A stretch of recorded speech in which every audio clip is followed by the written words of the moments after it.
Greetings from just off Orwell Lane.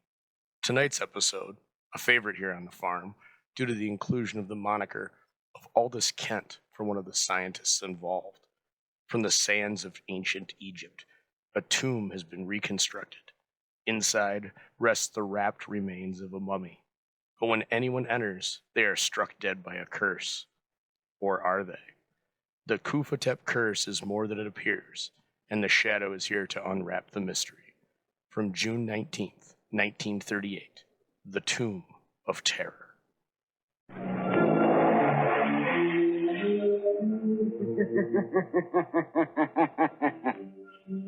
Who knows what evil lurks in the hearts of men? The Shadow knows.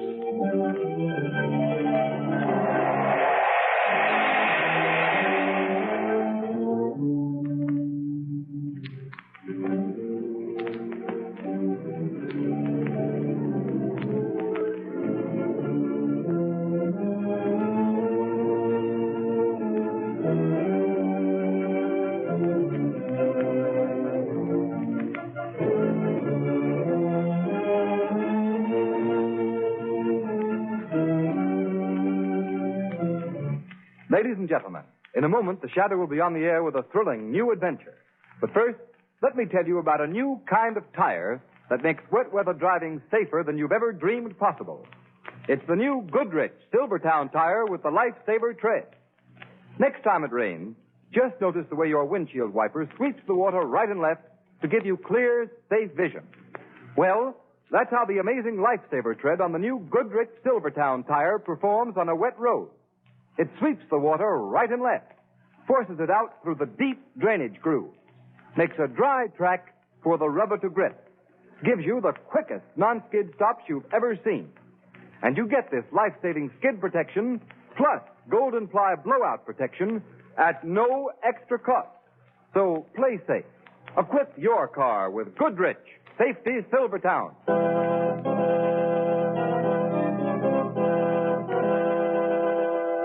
Shadow, Lamont Cranston, a man of wealth, a student of science, and a master of other people's minds, devotes his life to righting wrongs, protecting the innocent, and punishing the guilty.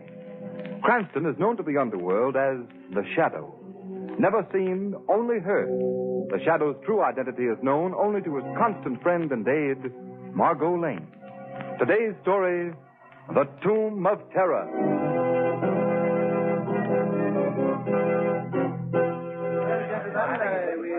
And so, gentlemen, we are gathered here on the grounds of the City Museum to pay tribute to those who have successfully brought to this country the building that stands before you, the authentic tomb of the Egyptian pharaoh, King Khufra-Tep.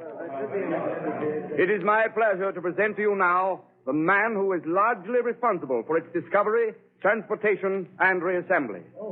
The director of the expedition, Dr. Romney Hale. Thank you. Thank you. Directors of the museum and fellow workers, I am very grateful.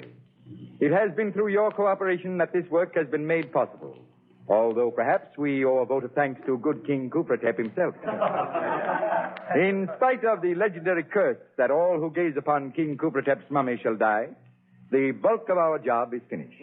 Now, before you are admitted for the inspection, will you excuse Mr. Avery, Mr. Johnson, and myself while we make a brief check of the interior of the tomb?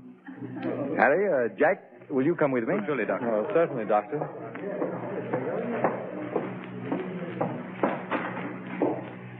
Well, gentlemen, how does the place look to you?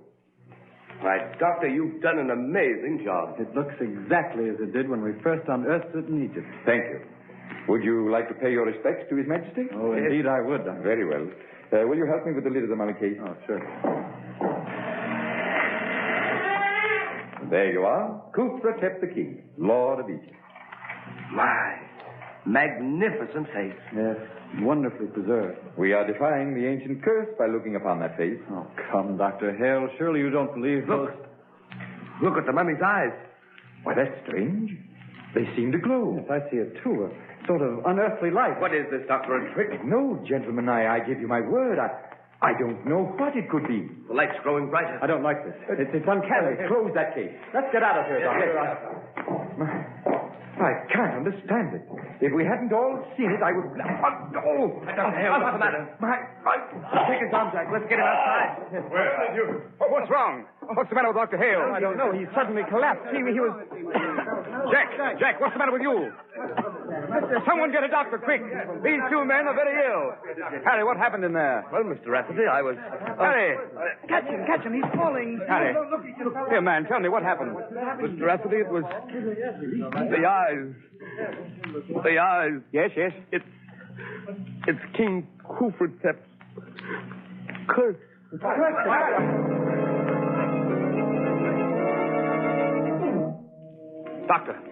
Doctor, tell me, how are they? All three of these men are dead. Hold those fetches. What do you got, Chief? A terrific yarn. Dr. Romilly Hale, the archaeologist, and two of his assistants died mysteriously an hour ago in King Cooper's tomb. Play up the curse angle and spread it for all it's worth.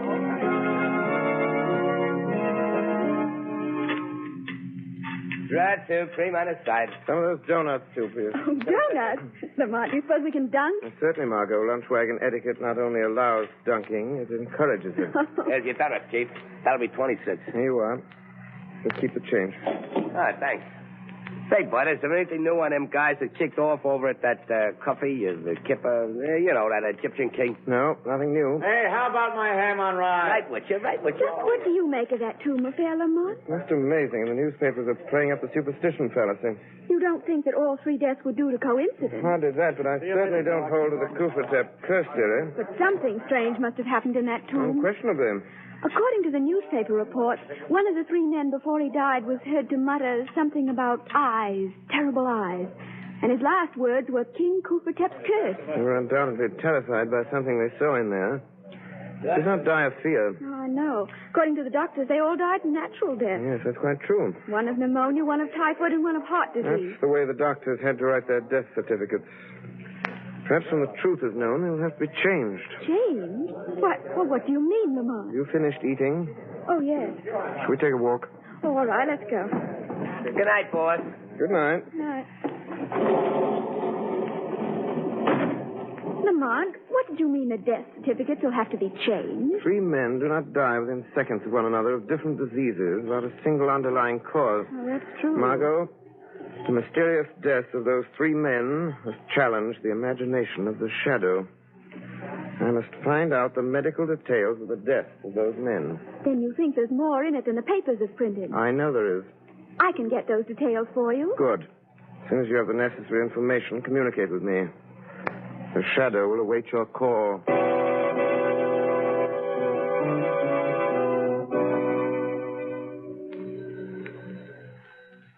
Hello. Lamont, this is Margot. Oh, yes, Margot. Did you find out? I just talked to Dr. Burley, he's in charge of the case. Yes? He said that the three men actually died, as the paper said, but there was one detail that was not printed. What is that?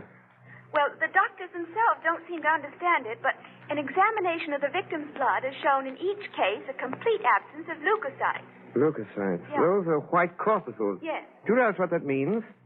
Without white corpuscles in the blood, the human system would have nothing with which to combat disease. No wonder they died. Margot, this is the first key to the mystery. Perhaps the shadow can find the answer to the next question within the museum walls.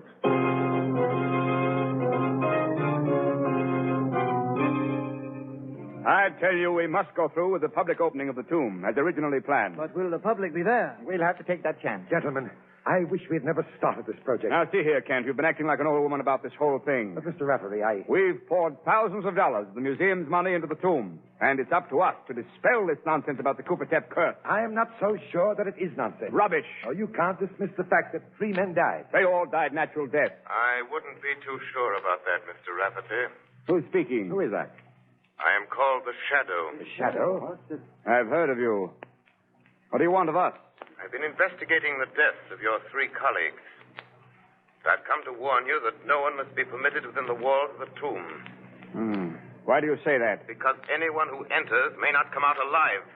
Are you implying that there is truth And the Kufratep curse? I am telling you, Mr. Rafferty, I have reason to believe that the name of the curse of Kufratep is cold, premeditated murder. Nonsense. Not nonsense, Mr. Stevenson. With all respect to your unsolicited information, we are not going to be intimidated by an unknown voice. Speak for yourself, Mr. Stevenson. I am inclined to respect the Shadow's warning. Quiet, Kent. On what grounds, Shadow, do you base your statement? You will have to accept what I've said on faith. I've had enough of this. Wait, Mr. Stevenson. We may learn more. No, I'm going to rid us of this hocus-pocus once and for all. Yes. What do you propose to do, Stevenson? I'm going into that tomb tonight, right now. Don't do that, Mr. Stevenson. I know what I'm doing, Shadow. Well, who'll accompany me? Don't tell me that you're all afraid. Why, no, not at all. But perhaps none of us should be too hasty. Very wisely spoken, Mr. Rafferty. Very well. Then I shall go alone. You are very foolhardy, Stevenson. We shall see. Who has the key to the tomb? I have, Mr. Stevenson, but... Now, give it to me. Mr. Rafferty, can't you persuade him to change his mind? Don't you think, Stevenson, Kent, we might... give me the key. Very well. Here you are. Thank you. Wait. We'll accompany you to the door of the tomb. All right. You may be going to your death, Stevenson. I'll chance that. Come along, men. Well, here we are.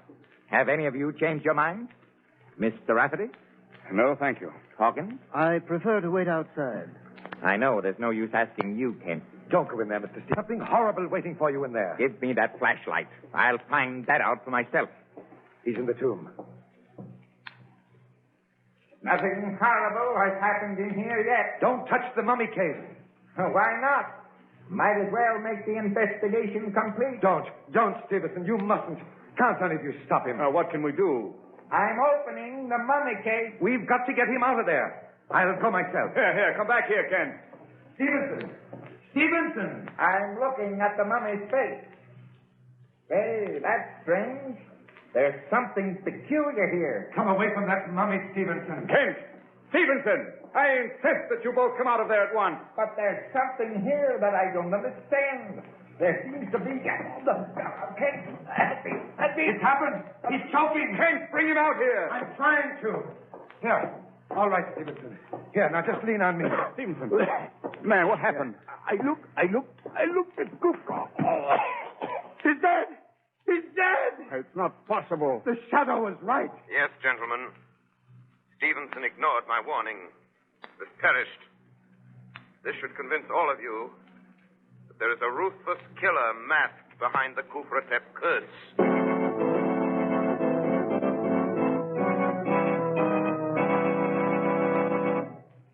Ladies and gentlemen, one warning from the Shadow strikes fear into the hearts of his adversaries. Yes, and just one skid is enough to put the fear of wet, slippery roads into any motorist's heart. The Shadow knows. The thousands of motorists who are killed or injured every year when slithering skids throw cars out of control would never risk the danger, grief, and expense of riding on unsafe tires if they had another chance. Motorists, I've already told you that the new Goodrich Silvertown tire will stop you quicker, safer on wet pavements than you've ever stopped before. But you don't have to take my word for it. Here are the facts. Exhaustive road tests of both regular and premium price tires of America's 6 largest tire manufacturers were made by the nation's largest independent testing laboratory, the Pittsburgh Testing Laboratory. And here's what they found. The new Goodrich Silvertown with Lifesaver tread gave greater skid resistance than any other tire tested. Yes, and that included those tires listed at from 40% to 70% higher in price. The Goodrich Safety Silvertown gave more non-skid mileage than any other tire tested in its own price range. Average 19.1% more miles before the tires wore smooth. That's performance in any car owner's language. The kind of performance that spells safer, more economical driving for you. Remember, there's double protection in these life-saving Goodrich Silvertowns at no extra cost.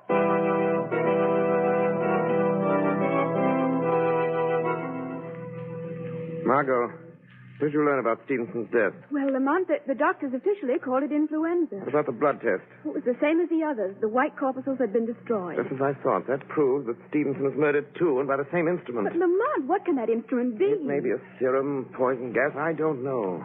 More important than the killing device is to find the killer's motive. You found out something, Lamont? Not exactly, but I saw a man at the museum about whom I should like to know more. Who is he? Aldous Kent, an assistant curator. I'm sure that he has more knowledge of this affair than he allows himself to show. Why do you suspect him? For several reasons. His apparent concern for Stevenson's safety was a bit overdone.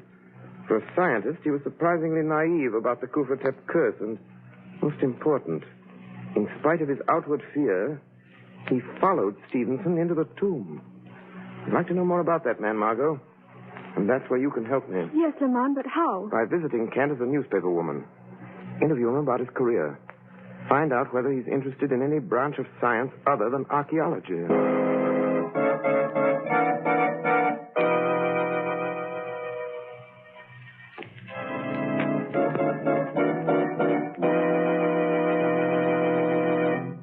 Well, Margot? I saw Aldous Kent. Yes? He hasn't always been an archaeologist. He worked at many things. For instance?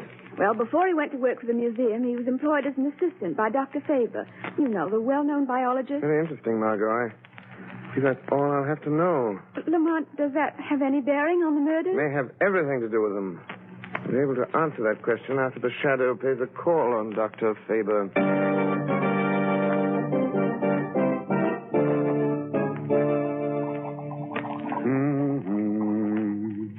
Dr. Faber.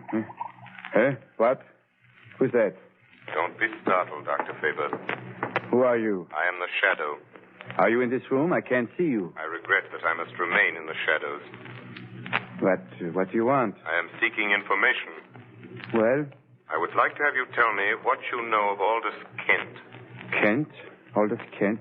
Well, he worked for me. He was my assistant for several years. Yes, I know that, Dr. Faber. What kind of a man was he?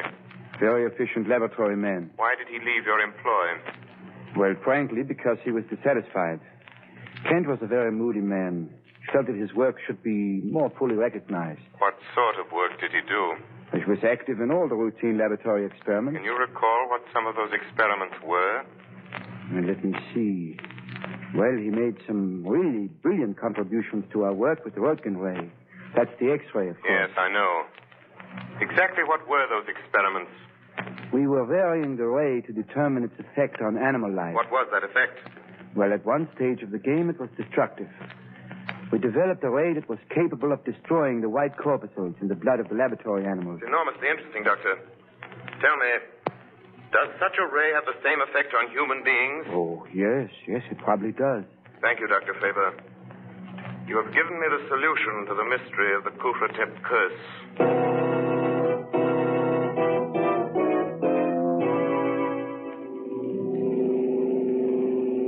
I feel certain, Margot, that the machine of death is concealed somewhere within Kufatep's tomb. But why must you go there tonight? Because I can investigate without danger of interference. There's no time to be lost. Can't you confront Kent with the information you already have? Oh, Kent's a clever man. He might give him time to destroy the evidence. Then we could pin nothing on him. Yes, I see. If I can uncover the deadly ray and positively identify Kent with it, he can be tricked into capture. Here's the museum. I'll turn in this driveway. It's a precaution now. Switch off the headlights. Lamont, I hate to have you going into that tomb alone. It's an eerie-looking place. Nothing will happen to me. Yes, that's what the others thought. The others weren't aware of the real danger as I am. Hand me the flashlight, Margot. Here you are. Thank you. Wait. What's that over there among the trees? Appears to be someone carrying a lantern. He's approaching the tomb. Lamont, who can it be? Wait. I think I recognize him. Yes. It's the old watchman. Oh. Shall you wait now until he goes? I'm not sure that he's going. He seems to be entering the tomb. Lamont, isn't it strange after all that's happened that he should dare to enter there alone? Very strange, and I'm going to find out why. Won't need this flashlight, Margot. What are you going to do? It is the Shadow who will enter that tomb for a little conversation with the old watchman. Shall I wait for you? No. Take the car and return home. Stand by for the shortwave wireless. I may need your help in communicating a message of vital importance.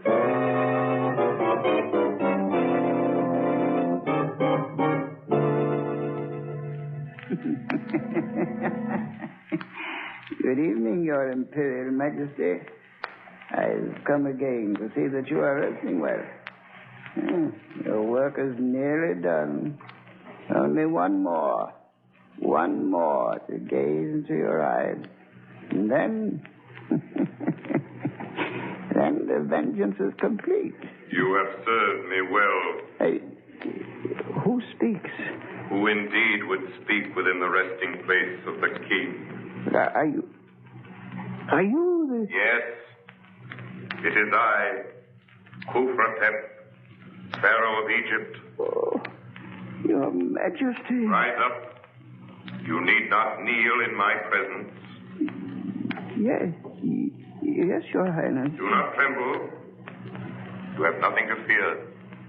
You are not angry? Angry? Why should I be angry toward one who serves my interests? I have come to reward you.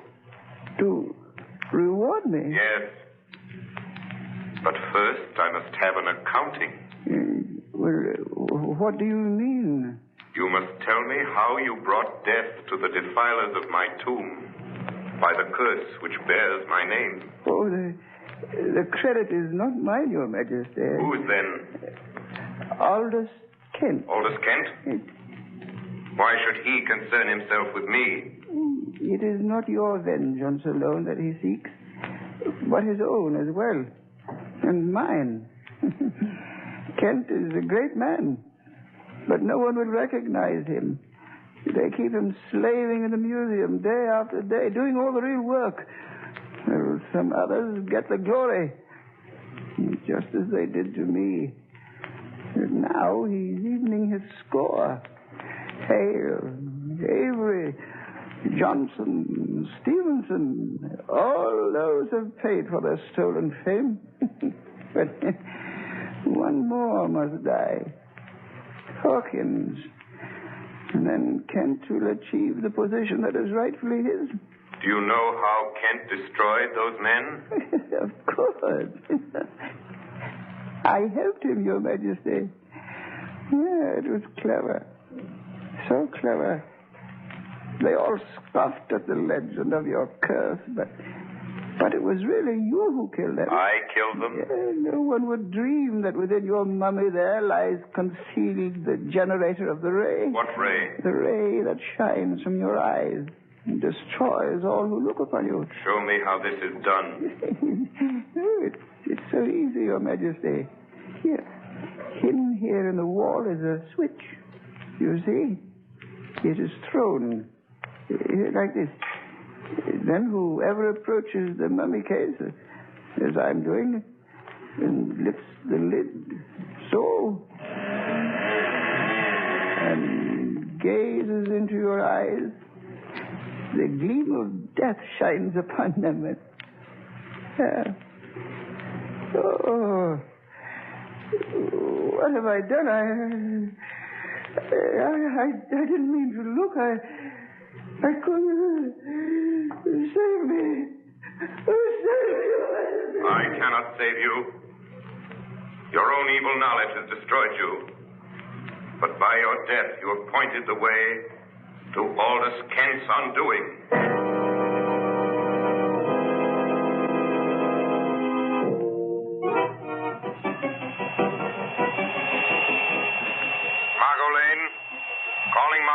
Calling Margot Lane.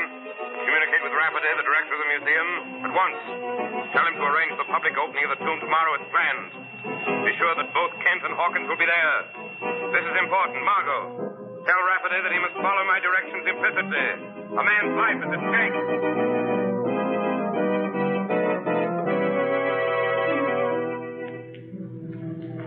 Before admitting the public, I have invited you, gentlemen of the press, to gather here to dispel once and for all this nonsense about the legend of the Khufratep curse. Well, just how do you propose to do that? Yeah. Well, Mr. Burke, as you know, the tradition is that everyone who looks at the face of the mummy dies. Sure, I know that. I know that. Now, this is Mr. Hawkins, gentlemen. He is the sole survivor of the Khufratep expedition. Yeah, we know Hawkins. He has volunteered to show you that there is no truth in the stories that your newspapers have played into national prominence. What's he going to do? The mummy case will be opened in your presence, and Mr. Hawkins will personally gaze on Khufratep. Now, this ought to be good. Are you ready, Mr. Hawkins? Well, very well, you may proceed. Mr. Rafferty, Go ahead, Hawkins. Mr. Rafferty, I can't. I changed my mind. What? But, Mr. Hawkins, do you realize what this means? Yes, Hawkins, you must go through with it. I'm afraid not, Kent.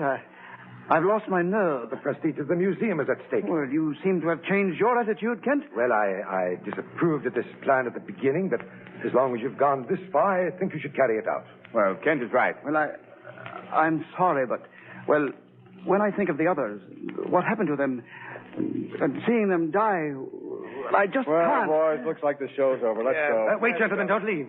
Now, Mr. Hawkins, if I volunteer to look on the mummy's face first, will you follow me? Well, That's certainly fair enough, Hawkins. Very well. Have I your permission to open the mummy case, Mr. Rafferty? Yes, you have.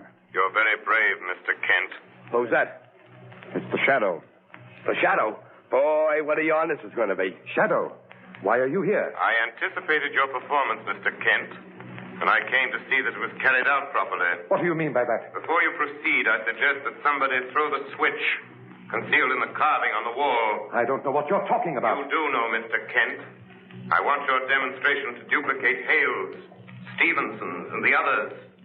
The switch was thrown then. This is absurd. Here it is. I found the switch. Please turn it on, Mr. Rafferty. There you are. It's on. Good. Now you may continue your little performance, Mr. Kent. This whole thing is ridiculous. I refuse to be made a fool of. Are you trying to back out? I will not continue under these conditions. I thought you wouldn't. You know that to look on the mummy's face when the switch is on would mean death. That is not true. But it is. And no one should know better than you. Concealed within that mummy is a murderous ray. That ray is your own conception. That's a lie. There is no ray. Then why don't you look on Kufratep now? Because Then you shall be forced to do so. No. Rafferty, Hawkins, lead him to the mummy case. Come on, Ken. I won't. Let go there. Let go. Somebody left the lid of the case. Let go. I won't look. Now, Aldous Kent, stare long into the eyes of Kufratep. Do you see the evil light that glows within them? That's what the others saw. No. I didn't. I killed him, I confess. I killed him, but don't make me look at it. He's dead. Then it's true. There is a ray. Not any longer, gentlemen. I removed the machinery that generated that ray. All that you have just seen was carefully staged to trap Aldous Kent. He is dead. He died of fear. Fear of the thing which he himself created. You have all witnessed the end of the curse of Kufratep. A curse which fell justly on the true desecrator of the tomb.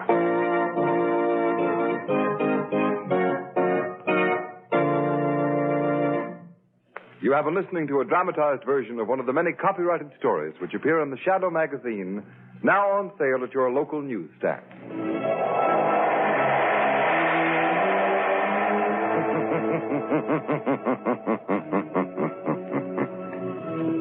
The weed of crime bears bitter fruit.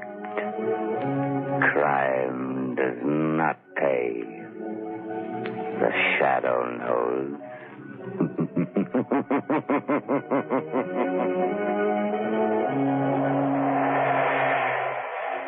All the characters and all the places named are fictitious. Any similarity to persons living or dead is purely coincidental.